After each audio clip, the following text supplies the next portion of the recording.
Amados irmãos, a paz do Senhor, tudo bem? Louvado seja o nome de nosso Senhor e Salvador Jesus Cristo. Nós estamos felizes por esse momento tão precioso na casa do Senhor. Essa noite eu estava meditando e analisando, obviamente, de sábado para domingo, e pensando e refletindo e analisando todos os fatos, absolutamente todos os fatos, tudo aquilo que está se aproximando, tudo aquilo que está vindo, tudo aquilo que está se colocando diante da igreja nesse novo momento, nessa nova dimensão, e que já vem ocorrendo há praticamente 7 anos, né? E eu estava pensando como o Senhor é bom e como eterna é a misericórdia dEle, a ponto de Ele sustentar a sua obra, a ponto de Ele nos, literalmente, guiar em todos os momentos da nossa vida. E hoje é um dia muito especial, hoje é um dia muito especial. Não em razão de tudo que vai acontecer, não em razão de tudo que já aconteceu e de todas as decisões que já foram deliberadas ali no Conselho de Pastores da Igreja. Mas hoje é um dia muito especial em razão desta imagem que eu quero compartilhar com os irmãos, que é uma imagem extremamente simples. É a imagem da nossa leitura bíblica anual, ou seja, a Bíblia em um ano. Hoje, dia 28 de setembro, é o dia em que nós começamos o Novo Testamento. Para quem não sabe, a cada ano esta igreja lê junto a palavra de Deus. Um banner como esse é difundido, graças a Deus pela vida do pastor Heber, e todo dia a gente tem uma parte das Escrituras para olhar, entender, discernir, meditar e compartilhar com a nossa alma, alimentando assim o nosso coração. Esse projeto é diferente da leitura bíblica que estamos fazendo de cada texto da Bíblia com muita calma, é bem diferente. Estamos no livro de Salmos, já estudamos juntos todo o Novo Testamento, já estudamos do Velho Testamento de Gênesis até o livro de Salmos, e que coisa maravilhosa, os Salmos discernidos essa semana e lidos essa semana. Mas eu quero conversar um pouquinho com você essa noite sobre Mateus capítulo 1, Mateus capítulo 2, Mateus capítulo 3, Mateus capítulo 4. Esta maravilhosa porção da palavra de Deus. E olhe, nós tivemos durante essa semana bateristas da igreja, instrumentistas da igreja. Uma menina, ela ao mesmo tempo que participou da leitura do salmo e do discernimento e da explicação daquele salmo, de forma muito bonita, né?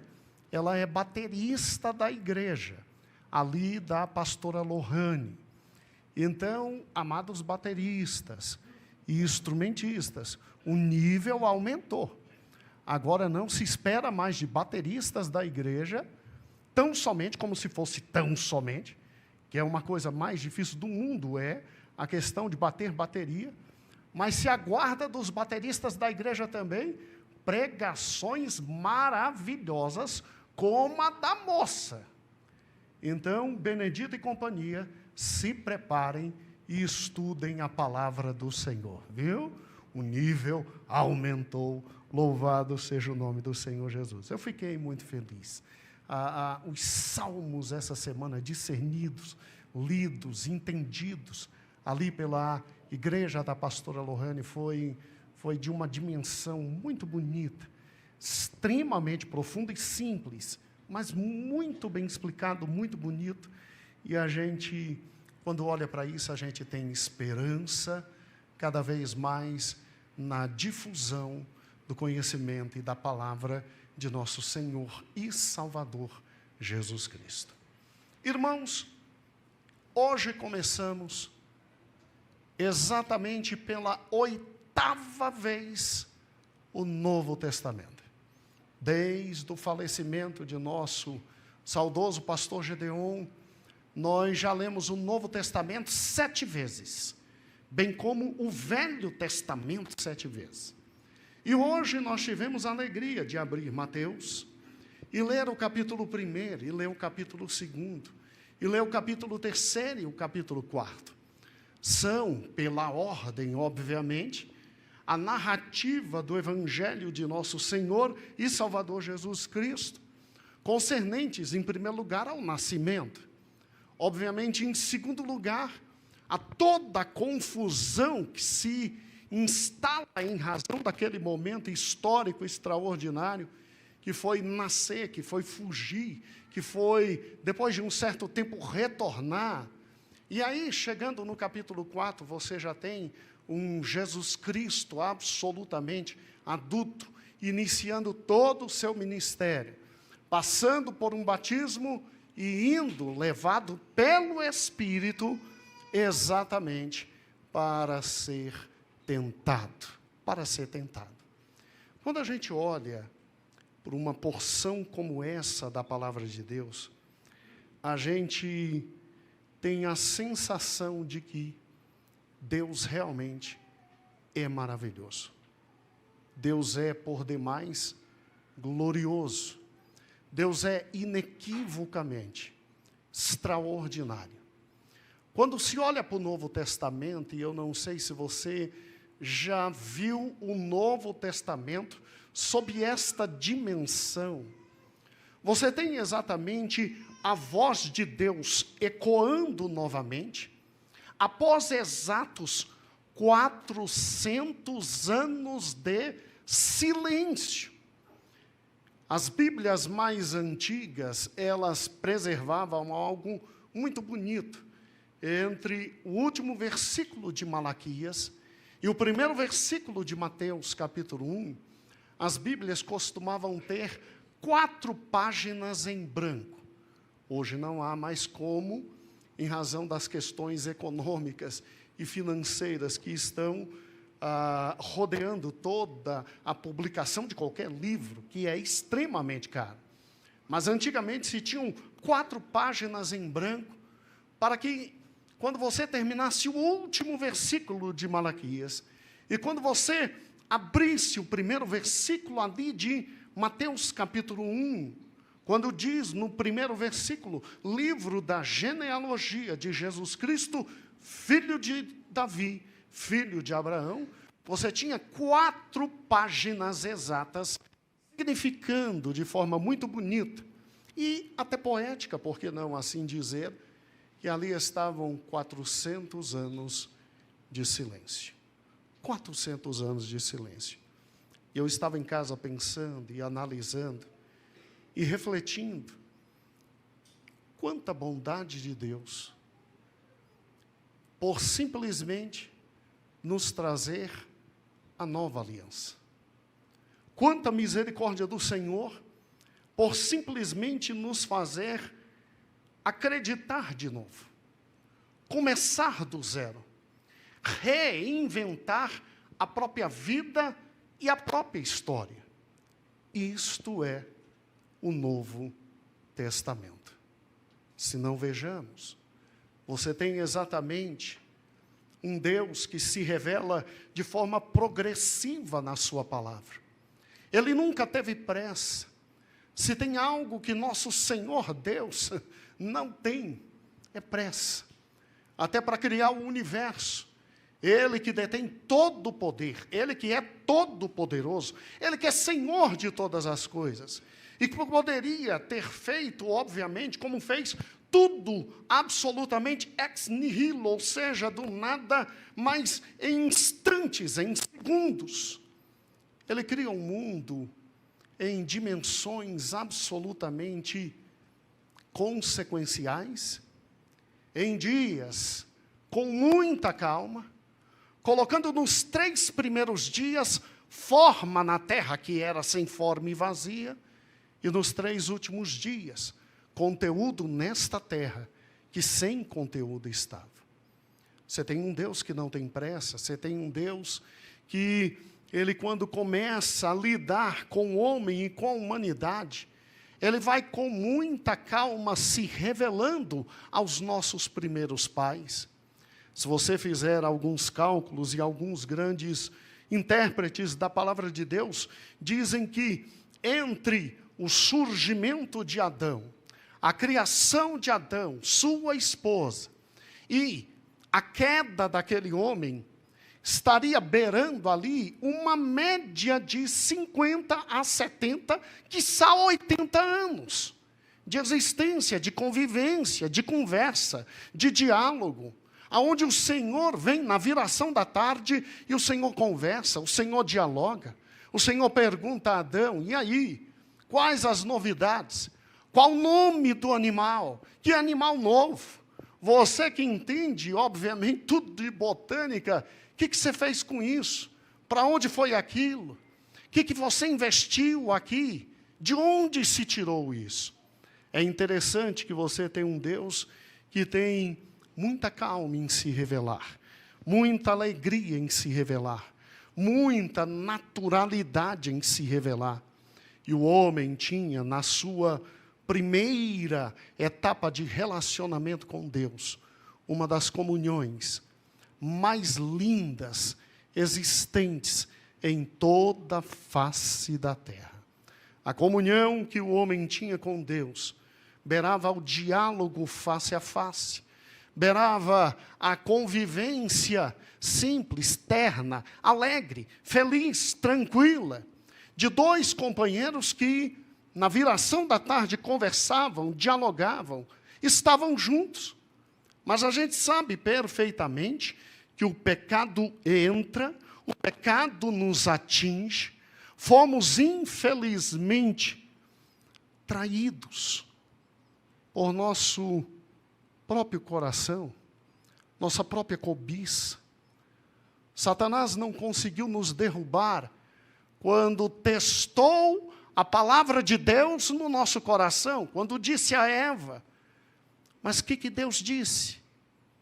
Ele não conseguiu nos derrubar quando ele negou a palavra de Deus, quando diz a Eva, é mentira, é lógico que vocês não vão morrer.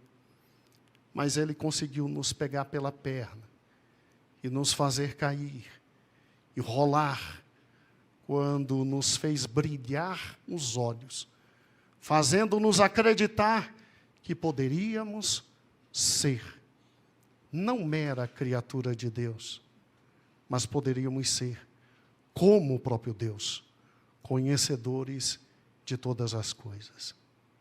Aquilo fez nossos olhos brilharem. Não pense que, se eu e você estivéssemos no jardim do Éden, nós agiríamos de forma absolutamente diversa daquela mulher. Não pense. Qualquer um de nós, estando no jardim do Éden, e sendo o máximo da criação humana, como Adão e Eva era, cairíamos. Porque a palavra de Deus, ela no Novo Testamento, ela diz de forma muito clara, que antes de Deus dizer, haja luz, Ele já tinha dito, haja cruz.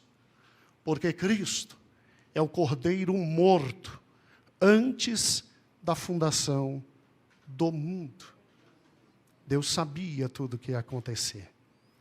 E é interessante que depois que rolamos, depois da promessa atroz e mentirosa de que seríamos como o próprio Deus, de que poderíamos ter uma vida independente do próprio Deus, de que poderíamos ter uma existência independente da existência dEle, de que dimensões novas poderiam se abrir diante de nós, de que fatos geradores novos de existência poderiam se apresentar diante de nós e poderíamos viver independente dEle.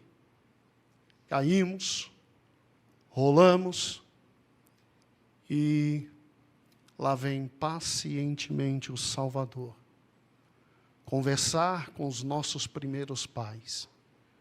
Pacientemente, entre aspas, saber o que aconteceu. pacientemente tomar a primeira decisão radical, que é exatamente imolar um cordeirinho? Ou você acha que as vestes que o Senhor Deus trouxe para Adão e Eva para vesti-los, saiu de onde? Saiu da morte de um cordeiro. E nos ensinar aqui, por intermédio do derramamento de sangue, é que haveria previsão e provisão completa para todos os nossos pecados. E aí Deus, que tinha começado a abrir-se para cada um de nós, Deus que na criação tinha dado a nós a delícia de experimentar sabores inexprimíveis, Deus que na criação tinha dado a nós a felicidade de ver cores extraordinárias, Deus que na criação nos tinha colocado como corregentes de todo o universo, vê agora a obra-prima de suas mãos, rolando no lamaçal da desobediência, quedados diante do pecado, absolutamente dominados por matrizes espirituais diferentes. Porque no coração humano, amado irmão, amada irmã, não há vazio de poder. Nunca existiu e nunca existirá. Se corações humanos não são dominados pelo Senhor Deus, outros seres espirituais o dominam. E a partir daquele momento, entregamos para seres malignos nossos corações, nossas almas, nossos destinos. Envoltos à miséria e à dor, envoltos ao pecado, envoltos à tristeza, eu vejo e contemplo o nosso primeiro pai, porque todos descendemos de Adão. Talvez após a expulsão do Éden, e talvez anos e anos, porque ele vive 930 anos. Talvez olhando para a direção do jardim do Éden. E talvez o coração absolutamente quebrado, absolutamente ferido, por ver tudo aquilo que perdeu, por ver tudo aquilo que foi jogado no lixo, por ver tudo aquilo que era antes e a realidade que agora se torna. Talvez Adão olhe e contemple, e talvez chore, talvez diga, onde estive, com a cabeça, por que dei ouvidos à serpente? Mas o amor de Deus, que constrange a todo e qualquer coração, tinha dito àquele casal que o homem não rolaria eternamente no pecado. O amor de Deus tinha sido maior do que sua ira. Porque se você parar e pensar e olhar para Gênesis, Deus simplesmente castiga a serpente. Deus pune quem tem que ser punido. Mas na hora de punir exatamente o homem, ele desvia a punição do homem. E ele diz, maldita é a terra. Deus sabia que Adão não conseguiria lidar com todas as punições completas e absolutas do pecado. E aí no seu amor, ele prevê lá na frente o segundo e último e definitivo cordeiro, sobre o qual recairia toda a sua ira. E aquilo que foi desviado do homem, a ira eterna, a ira mordaz, a ira sem controle, a ira absolutamente justificada, recairia no segundo cordeirinho, que já tinha sido preparado antes da fundação de todo mundo. E aí a revelação dele continua. A revelação dele faz com que ele se relacione com famílias, e essas famílias cresçam nesse relacionamento, mas é um relacionamento que, infelizmente, não gera na humanidade a transformação completa que a humanidade necessitaria ter. Mesmo se revelando, mesmo andando com alguns de nós, mesmo caminhando com muitos de nós, o resultado foi uma geração que se mistura, e a maldade, a incoerência, o pecado, a transgressão, se tornam algo tão vil, que Deus olha para os céus e Deus diz: ou eu destruo, ou talvez nada mais exista. E aí vem o dilúvio. Com o dilúvio o Senhor recomeça todas as coisas, mas mal recomeça, as civilizações crescem, e o homem, ao invés de olhar para o Senhor Deus, ele olha para si e ele diz: eu vou tentar chegar a Deus por intermédio daquilo que eu sei fazer. E uma torre em Babel é erguida a ponto de Deus ter que descer e confundir línguas, e os homens se espalharem. E é o maior empreendimento de todos os tempos, parar no tempo e no espaço. E aí Deus vai a Ur dos Caldeus, e Deus chama um homem e diz: escute, eu quero você, eu quero me relacionar com você, e eu quero, por intermédio de você, abençoar todas as nações da terra. Em ti serão benditas todas as nações da terra.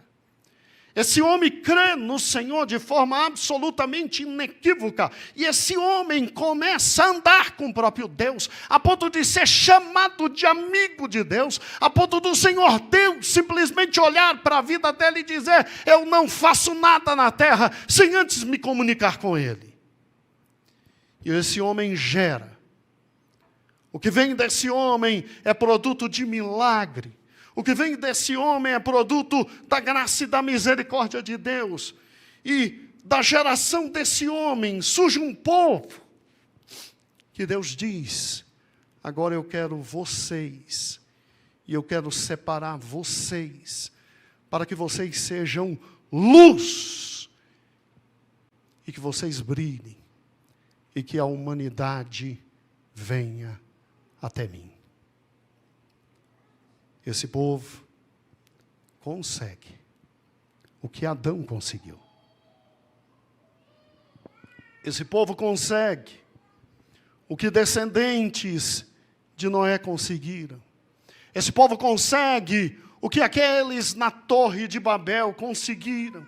Esse povo consegue se afastar de Deus de tal maneira que mesmo quando no maior esplendor e glória deste povo, com Salomão, a glória de Deus não era vista, mas a glória de um homem era vista. O templo de Deus era chamado de templo de Salomão. E esse povo se afasta, e se afasta, e se afasta, e se afasta, de tal forma que a mão do Senhor vem sobre ele, e toda uma terra é devastada. Um templo é destruído, esperança é quebrada, a glória se vai, a presença do Altíssimo não está mais entre eles. Deus chega ao ponto de, lá no exílio, se apresentar em terra estrangeira a Ezequiel, como que dizendo: eu estou aqui. E Ezequiel chora, porque o Deus de toda a terra, que eles acreditavam que era Deus de Israel, agora não está mais lá. Mas as revelações não param. As manifestações não param. Os profetas não deixam de falar a palavra do Senhor. Só que quando você chega no último livro do Velho Testamento, é um livro que é uma sentença.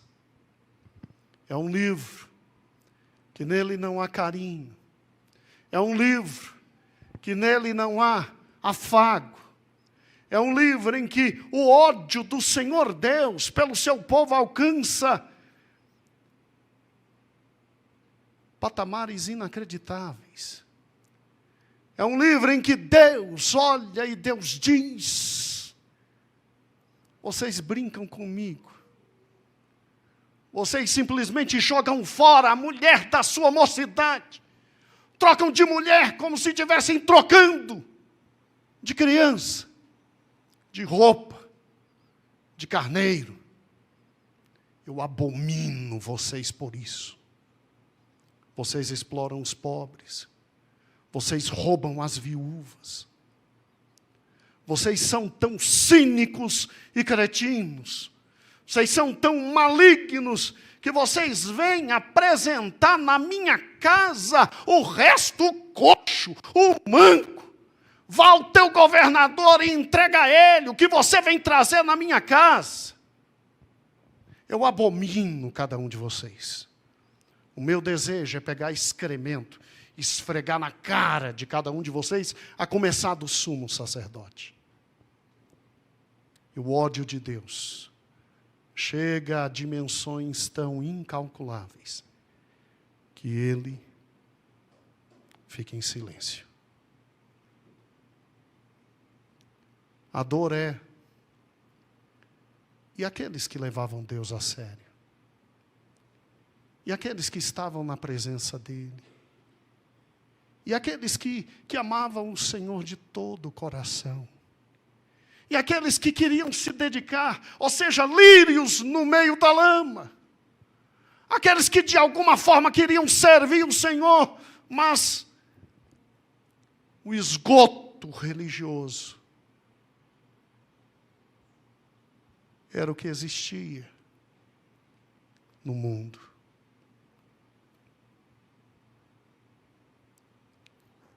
Dizem que vinham judeus de todos os lados do mundo para fazer peregrinações no templo destruído.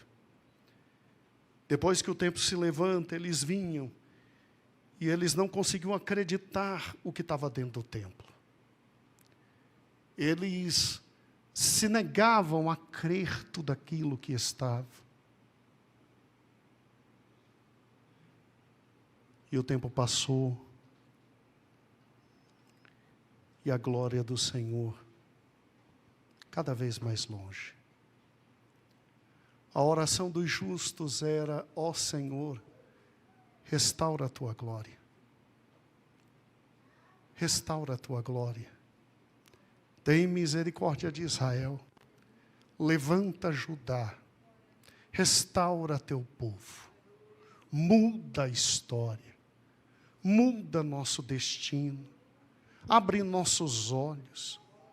Dá-nos uma nova forma de viver. Essa era a oração da minoria, mas era oração sincera. Gente como uma mulher chamada Ana, que teve 2, 3 anos de casada, e que o marido falece, e que vai para o templo e fica no templo vivendo em orações, e cânticos, e louvor, e dedicação a Deus. Por quê? Por uma razão simples, não tinha como casar? Não, é que faltava gente sincera na época dela. E aí achar outro homem como aquele. 400 anos se passam. Nada de Israel voltar ao que era. Os persas, que permitiram a reconstrução, foram dominados pelos gregos. Mais precisamente Alexandre, o Grande. Depois, os gregos, os macedônicos são dominados pelos romanos. E o templo é símbolo de expoliação. O templo é o centro onde os impostos eram cobrados. O templo era aquele local absolutamente difícil, longe, era tudo menos a casa de oração. É num cenário como esse em que, lá no norte, Cafarnaum, Naftali, Aser, que juntas formavam a Galileia, em que a população simplesmente convivia com a morte. A morte fazia sombra. Era a realidade. Imagina algo mais perigoso que a Baixada Fluminense, ou a Baixada Santista. Era a Galileia. Israel era uma bomba relógio. Israel era um território onde 80% do povo trabalhava, passava fome, absoluta fome, de tal forma que, para não vender as filhas à prostituição e para simplesmente não se vender como escravos, se tornavam bandidos. Então, todas as grandes rotas eram cheias de bandidos. Gente que assaltava. E que às vezes até pedia perdão, desculpa, eu não tenho o que comer em casa. No sul estava Jerusalém, o templo, os grandes sacerdotes, gente com muita grana, absolutamente rico. Gente que explorava o pequeno ia levar a oferta. E ele trazia o que tinha. Era o cordeiro mais magrinho, porque não tinha cordeiro. Chegava lá, simplesmente o sumo sacerdote negava. E dizia, é esse que você tem que comprar. E o pobre coitado vendia quase a alma para poder comprar, para poder estar no culto, para viver, mesmo sabendo de todo um esquema financeiro desgraçado. Fora os romanos, que exigiam impostos e mais impostos. E 10% do povo ainda se vendia para trabalhar para eles.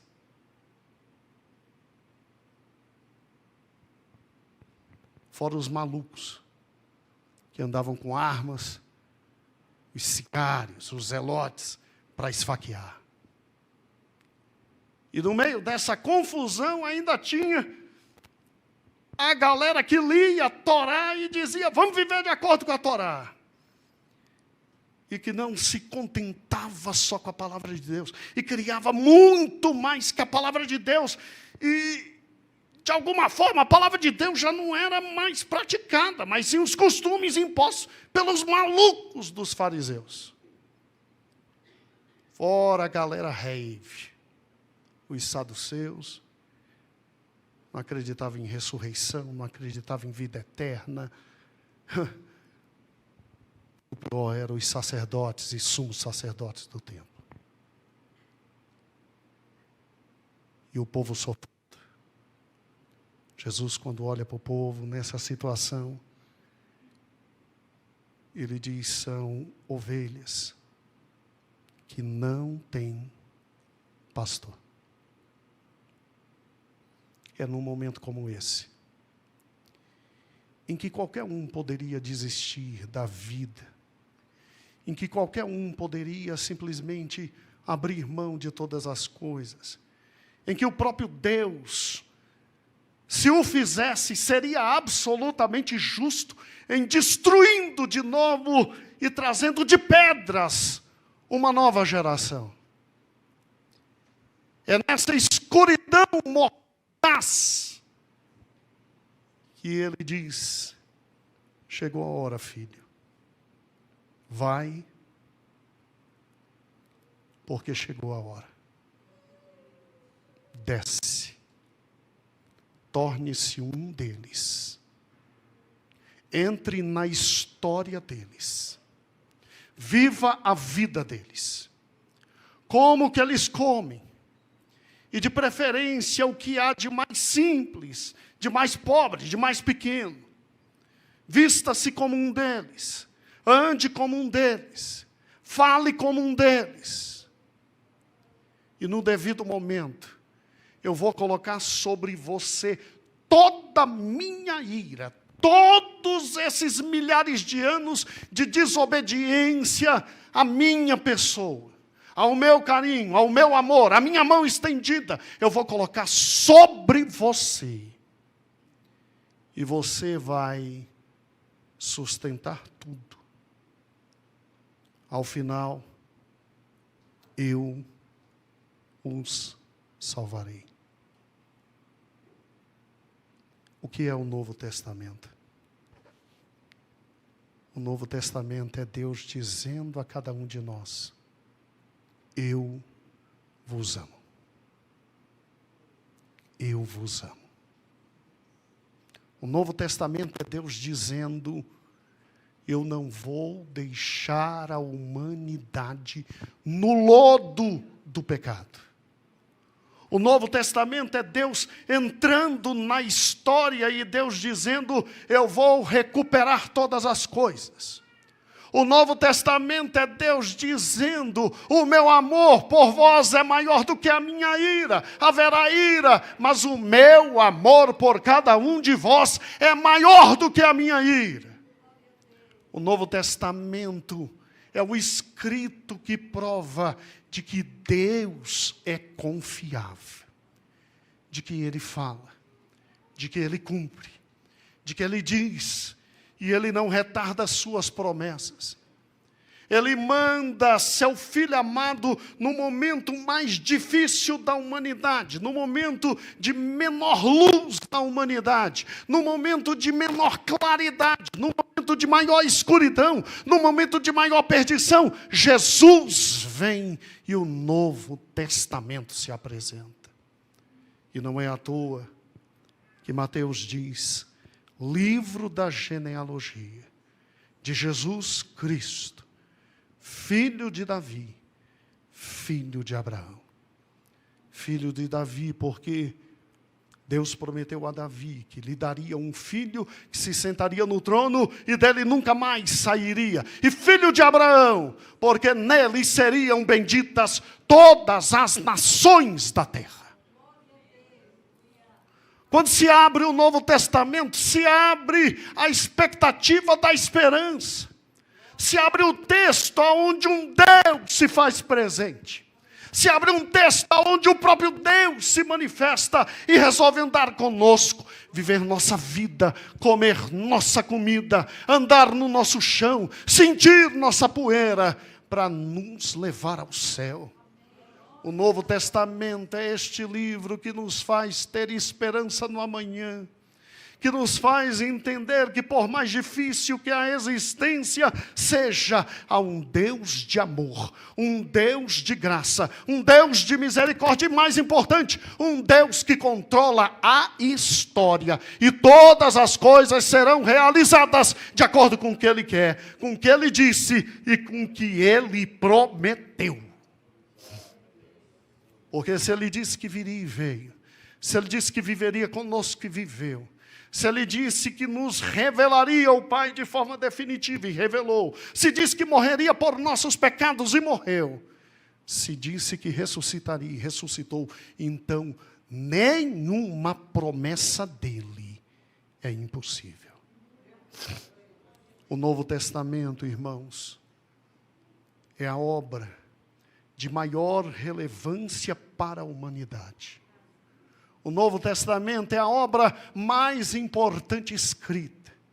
Indubitavelmente nenhum dos autores, seja Mateus, seja Marcos, seja Lucas, seja João, teriam a capacidade de escrever o que aqui está, se não for a dimensão vinda do próprio Espírito Santo.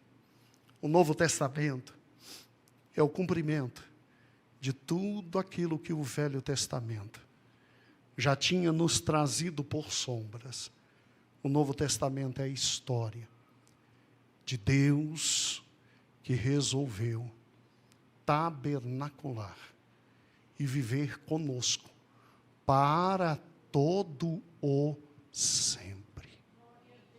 Para todo o sempre. O Novo Testamento é a história de alguém que resolve simplesmente abrir mão de sua vida, abrir mão de seu trono, abrir mão de seus predicativos, abrir mão de sua existência, para, em amor, reconciliar Deus com o mundo. O Novo Testamento é a obra mais estratégica da humanidade, porque ela abre para nós o amanhã. Porque ele não somente realizou a minha e a sua salvação, mas ele abre 7 selos. E ele abre a história da humanidade, nos fazendo entender tudo e absolutamente tudo que virá. O Novo Testamento, ele é aquele livro que, se eu e você pensarmos, nós não merecíamos ele. A dimensão do Novo Testamento é extraordinária, porque é uma obra da qual não merecemos. É uma obra diante da qual não temos altura, não temos dignidade para recebê-la. Mas aprove a Deus nos tirar do lamaçal do pecado, nos limpar pela sua palavra, embutir em nós a esperança eterna da vida com Ele, que chamamos de vida eterna, e deixar tudo escrito para que nada se torne surpresa para cada um de nós. E isso se chama Novo Testamento. Eu fico imaginando, irmãos, é óbvio, não está escrito, mas eu fico imaginando a dimensão fantástica do que foi todos os fatos do Novo Testamento. Você já pensou na encarnação de Cristo? Segundo o livro de Jó, o próprio Deus pergunta a Jó: onde é que você estava quando cada um dos anjos, das estrelas da alva, cada um dos anjos se alegrava e se rejubilava quando eu criava? Você pode imaginar uma dimensão como essa? Deus vivendo acima do tempo e do espaço. Nada no universo existindo. Um Deus que existe além do universo. E que chama anjos e diz: olha o que eu vou fazer. E cria o universo. E anjos que nunca viram aquilo na vida, despertam em glória e em louvor. Surgimento de cada árvore, de cada animal, de cada ser vivo. A propensão de todos os planetas, a relação de todas as galáxias e anjos olhando dizendo: mas que é isso? O que é isso? E o louvor a Ele.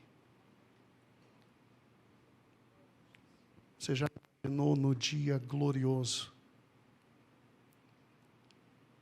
em que simplesmente aquele que assiste ao lado de Deus, um dos maiores anjos, tem que descer para conversar com um homem e uma mulher e dizer: calma! É o próprio Filho de Deus que está sendo gerado. Você já imaginou como os anjos ficaram? Você pode talvez dimensionar isso, vendo anjos dizendo, mas espera aí, não é possível. É o Senhor.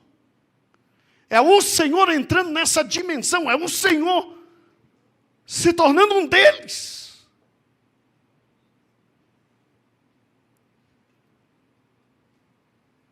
Você pode imaginar o dia da crucificação, quando Cristo disse, Pedro, guarda isso, você vive numa dimensão muito pequena. Bota o 38 aí dentro, rapaz. Se eu quisesse, eu pediria, e meu pai mandaria legiões. Você já imaginou se naquele momento Cristo diz, Pai, manda e bota para quebrar?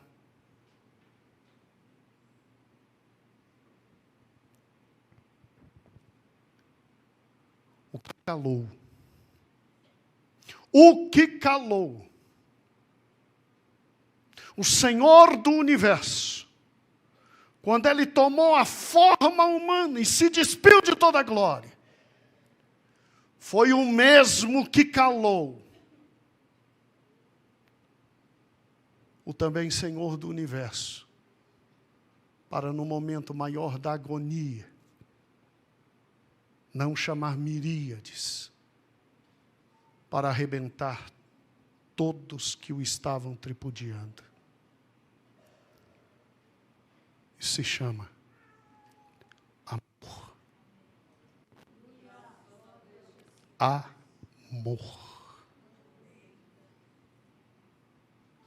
O que fez o Senhor do universo se despir de sua glória e agora Ele, que lá em Gênesis tinha, você pode imaginar essa cena? Adão, onde estás? Adão, onde estás? Quem te fez saber? Escute. Adão. Você está pelado, né? Folhas de figueira. Resolveu o teu problema. Lá vai o futuro cordeiro, que nesse momento é sacerdote eterno do Deus Altíssimo. Imola um cordeirinho que ele já tinha preparado. Você já pensou que existia no Éden um cordeiro preparado para morrer naquele dia? E que ele pega esse cordeiro, e ao imolar ele vê tudo sobre ele, milênios depois. Te desafio a ler versículo por versículo, capítulo por capítulo, livro por livro. E você não ter a sensação de que há uma pessoa conversando com você. E o Espírito Santo te trazendo todo o Velho Testamento.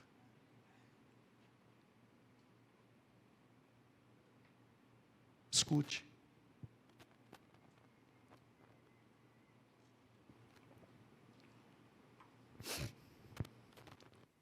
A mais colossal de todos os tempos. É a obra mais bem escrita. Os detalhes são extraordinários. Nela, ao contrário do Velho Testamento, nela jorra vida, jorra esperança, jorra o desejo de ver um sol nascer, jorra a vontade de levantar e viver. Sabe por quê?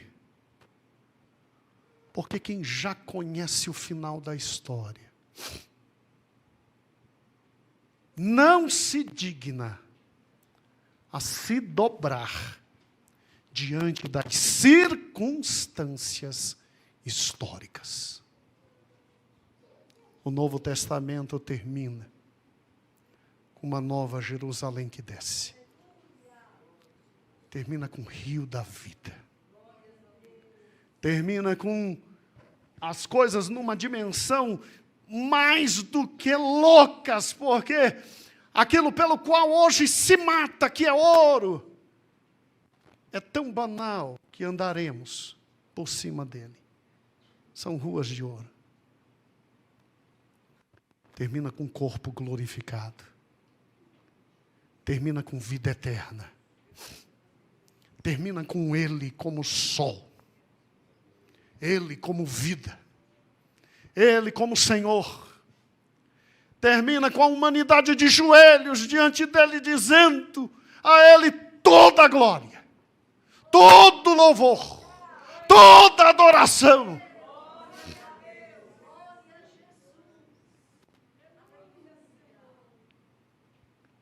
Nós não somos dignos do Novo Testamento, mas ele quis fazer conosco uma nova aliança. Então, boa leitura. Vai, abre, come, lê, e lê, e lê, e lê.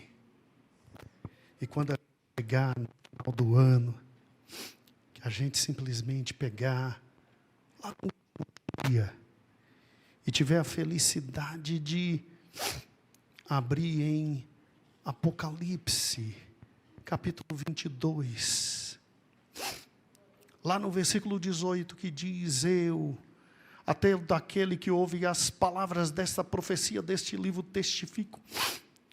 Se alguém lhes fizer qualquer acréscimo, Deus acrescentará flagelos. Se alguém tirar qualquer das palavras, Deus tirará sua parte na árvore da vida, da cidade santa. Aí a gente vê que é sério. Que não é mais um livro de ficção. Que é um livro que conduz o destino da gente. E aí termina. Aquele que dá testemunho de todas essas coisas diz: certamente venho, sem demora. Maranata, ora vem, Senhor Jesus. A graça do Senhor seja com todos vós.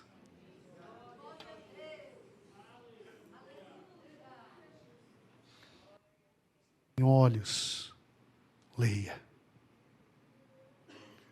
Não sabe ler? Em Apocalipse diz: bem-aventurado quem ouve. Tem áudio, tem áudio.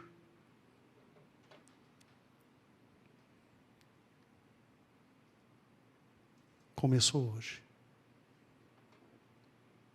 Genealogia de Jesus Cristo, filho de Davi, filho de Abraão. Vamos ler? Vamos ler. Sem medo. Expondo a alma, expondo a vida. Ouvindo o novo Moisés. Ouvindo o Filho de Deus. Aproveite. Porque ainda existe mais de 70, 80 línguas que ainda não têm o Novo Testamento. Aproveite. Senhor meu Deus, muito obrigado pela Tua palavra. Obrigado pelo Teu amor. Obrigado pela Tua vida. Obrigado, Senhor, pela nova aliança. Obrigado porque não morremos somente na velha aliança, maravilhosa também, mas Tu nos deste uma nova aliança. Bendito seja o teu nome. Guia-nos, Senhor, agora, no final do mês de setembro.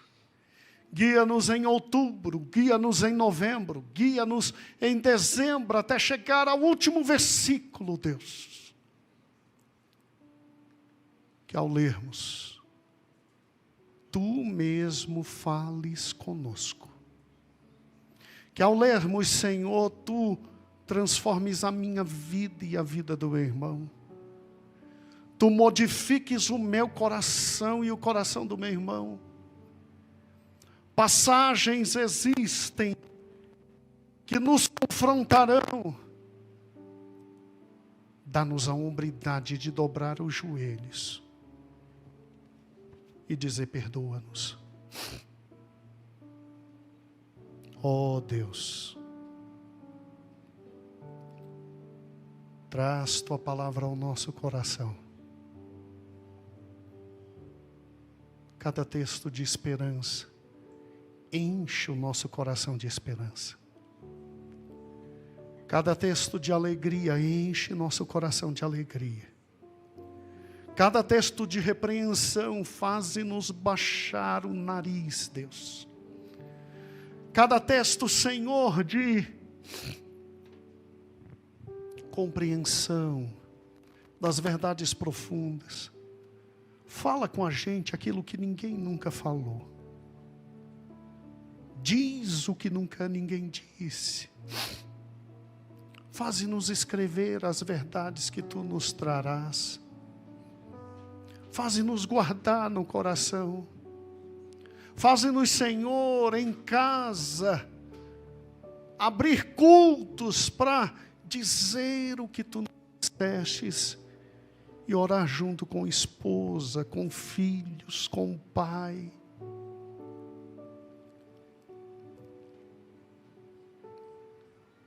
Obrigado pelo Teu Espírito.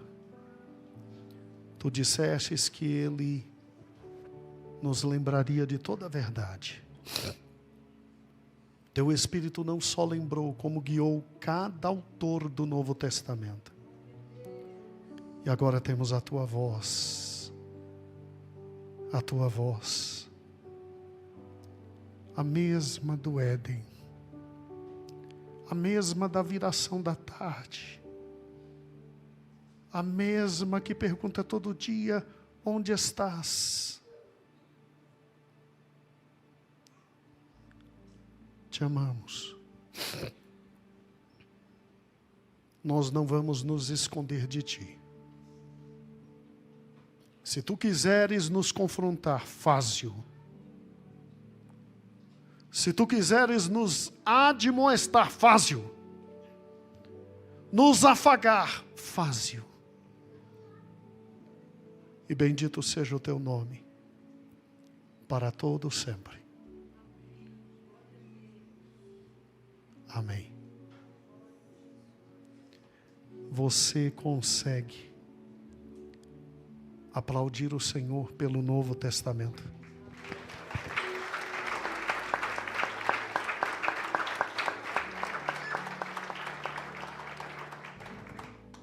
Glória a Deus.